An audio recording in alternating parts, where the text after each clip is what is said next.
నోటికి కమ్మగా ఉండే బీరకాయ రొయ్యపొట్టు కూర ఎలా చేయాలో చూసేద్దాం.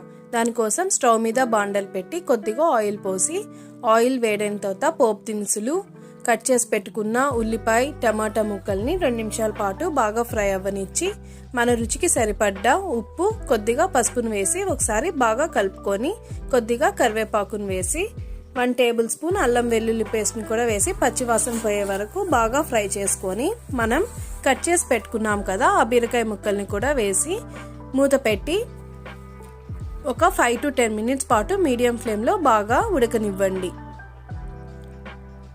ఇప్పుడు దాంట్లోకి మనం ఫ్రెష్గా క్లీన్ చేసి పెట్టుకున్న రొయ్యపొట్టును కూడా వేసి ఒకసారి కలుపుకొని 1.5 టేబుల్ స్పూన్ మిరప్పొడి, 1 టేబుల్ స్పూన్ ధనియాల పొడిని వేసి ఒకసారి బాగా కలుపుకొని 1 టీ గ్లాస్ వాటర్ని పోసి కూర చిక్కబడిన తర్వాత ఫైనల్గా కొత్తిమీరని చల్లి సర్వ్ చేసుకోండి. Thank you for watching.